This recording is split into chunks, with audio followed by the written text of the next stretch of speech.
What is going on, YouTube Nation? This is Darth Dividend. If you guys are new to my YouTube channel, make sure you subscribe and hit the notification bell so you don't miss future videos. So, you guys mentioned 4 dividend stocks. These are very high paying and dividend paying dividend stocks. We're going to go over these. We'll see if they're yield traps. These are very popular dividend stocks. I'll show you how to catch things that are potential yield traps. So, make sure you smash that like button. Let's check these stocks out right now. First stock, it has a symbol NYMT, New York Mortgage Trust Incorporated. So their previous close was 381. Its day range was 373 to 380. Its year range was 351 to 493. The market cap 1.43 billion US dollars. Its volume is 3.34 million. PE ratio is 7.49 and dividend yield at 10.58%. So let's look a little bit more into these guys. So they're an internally managed real estate investment trust delivering stable distributions over diverse economic conditions. So we'll look a little bit more into them. Here's their portfolio, our diversification strategy. At NYMT, we build a portfolio of credit-sensitive assets that provides attractive risk-adjusted returns over changing economic conditions. Our strategy is to continue to target mortgage-related and residential housing-related assets that have elements of credit risk and interest risk. So 49% is their residential mortgage loans, 19% non-agency RMBS, CMBS, and agency RMBS, and structured multifamily investments. So that's great, but how much revenue are they generating? So here's their revenue trends in millions of US dollars. 378 in 2014, 336, 319, 366, 455, 694, then it hit 350. You can blame the pandemic. One thing that's a big red flag is that operating income is negative 262.04. Again, that's in millions of US dollars. So we need to study their dividend history. That's a big thing too with studying these guys. So you saw them, they were like $6, dropped down. Are these guys really worth it? So we need to study the dividends on these guys and their dividend trend. So 2004, 16, 24, 25, 21, 14, 5, 6, 16, 23, 10.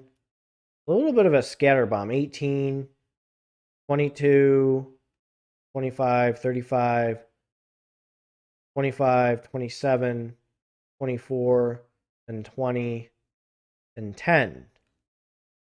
So here's the problem that I see with these guys. 27, 24, 20, and it's 7. That's, you can blame pandemic. Then it hit 10 cents. Can it jump up? Yes. Is the dip there? Yes. The one thing in the long term, since the dip is there, okay, the mortgage-backed real estate investment trust took a huge hit. The trends, so 18, 22, 25, 27, it was 24. So this is one thing that you can maybe capitalize on the dip. I'd have to look a little bit more into these guys before I pulled the trigger, because I pulled the trigger on IVR based on their revenue and their trends. So I like those guys and I bought the dip on them. The dip is here. So again, this is not financial advice for entertainment purposes, only disclaimer in the description. Their revenue was jumping up, so that is positive. And what, they hit 20 cents? So, I mean, if you bought it a long time ago, yeah, that sucks to be you. But there is a dip. They're trying to recover.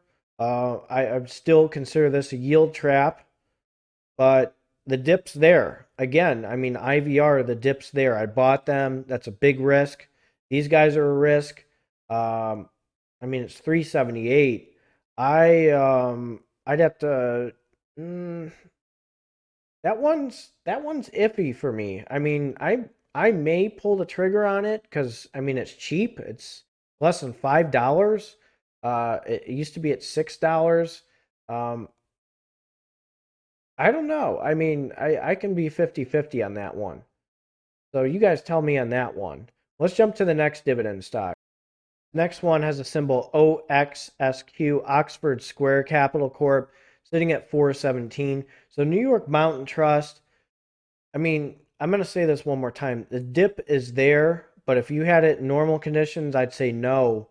So if you want to capitalize on the dip, go for it. I mean, it is cheap. So, I mean, that's something that you can capitalize on.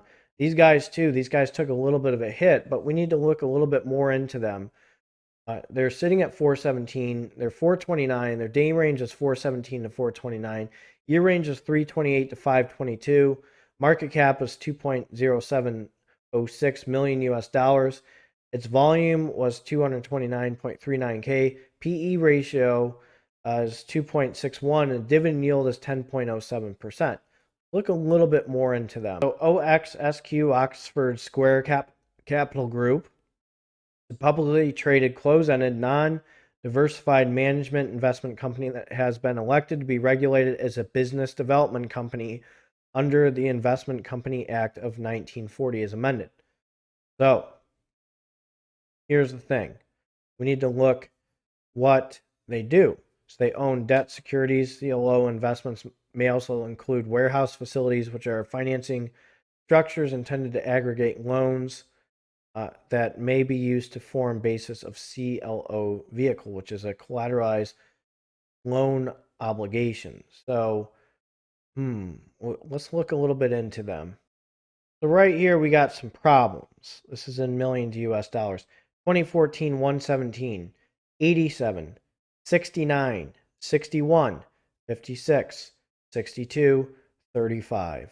So there's this is ugly. I mean, this is a huge decrease in money. I mean, I can understand if the trends were going up, but this revenue kind of sucks. So that's a problem. Now let's go to their dividend history. And we got a problem. So 24 cents, 25, 27, 29, then 27 and 29. And it hit 20, 2017, 2019, even before the pandemic. Excuse me. Still have that dry cough from my bug. It sucks. They're going up. They changed to a monthly dividend. So sometimes a lot of these companies that change to monthly dividends are still not attractive. Because look, 6 cents, 3 cents. So you're losing money in the long run. PE ratio 2.61, a dividend yield 9.79%. They're in damage control. Annual dividend of 42 cents. They're low, I mean, but I got to see a dividend hike before I really like these guys. Let's jump to the next dividend stock. Oh, this is a pretty popular one. It has a symbol PRT, Permrock Royalty Trust. It's sitting at 751. Dividend yields at 8.07%. PE ratio 16.02. Volume 40.72K. Market cap 91.36 million US dollars. Its year range is 297 to $8. Day range is 746 to 760. Its previous close was 743. What are these guys about? Permrock is a Delaware trust formed to earn perpetual interest in oil and natural gas producing properties. This trust was established in 2017 through an agreement among Boaz Energy and as a truster, Simmons Bank and Wilmington Trust, blah, blah, blah, blah, blah. So there we go. So that's what they do. They do monthly distributions to unit holders after deducting trust administrative expenses at any amounts necessary for cash reserves. So let's look at that. That's even a headache reading because it's so small. Website doesn't look very attractive either. So let's check out their revenue. Youch. 2018, this is in millions US dollars, 16.23, then 10.439, then 3.184. That is a decrease in revenue. That does not look very attractive. Total non-operating income / expense is negative in 2019, 2020, 2021, probably going to be pretty ugly. What else is ugly is their dividend history, which I'll show you. 18, 16 cents, 11, 12, 9, 13, 6, 9, 7, 3, 5, 1, 2 cents, 1 cent, 2 cents, 4 cents, 4, 5, 6, 7. I mean, the yield's going to be a little high, so they're in damage control. Their price per share is decreasing. They're 11.18%. A PE ratio is 16.33. Decreasing revenue. Right now, their annual dividend is 83 cents, almost 84. Not very attractive. I just don't like these trends. One, two, and then it goes down. It's just not very attractive. Let's jump to the next dividend stock and the final dividend stock. Vermilion Energy, VET is a symbol. Its previous close was 1511. Day range is 1573 to 1593. Its year range is 434 to 1593. Ooh. So they're basically an international oil and gas producer in Calgary. Okay. So it has operations in North America, Europe, and Australia. So what else do they got? We got a lot of consistency and then inconsistency. So this is in millions US dollars. We got some consistency and inconsistency. This is in millions US dollars. 1,188, 1,684, 1,000, I'm sorry, 6,000. We got some problems. So this is in millions US dollars. We got some inconsistencies. 1,188, 684, 625, 790, 1,177, 1,316, 851. So these trends are not very attractive at all. And that's one thing that's a big turnoff. And let's check out their dividend history. So look at this. 20 cents, 21 cents, looking good. 19, then 21, then 17, 21, 16, 17. All of a sudden, everything stopped. So again, their dividend hasn't came back. And their dividend trends in the past are not very attractive. They have a low PE ratio too. They're sitting at 1584. So let me know what you think of these dividend stocks. New York Mountain Trust, that's an interesting one that I have had. I've actually had multiple people tell me to do a review on them, and I finally did. And I want to see what you guys think about that. So if you're new to this channel, make sure you subscribe and hit the notification bell so you don't miss future videos. Stay away from those yield traps. Study the trends, study the price per share, see if they're in demand, check out the revenue, see how they're doing. And the dividend trends in the past 5 to 10 years. That'll help you avoid a yield trap. So you guys take care and have a good one.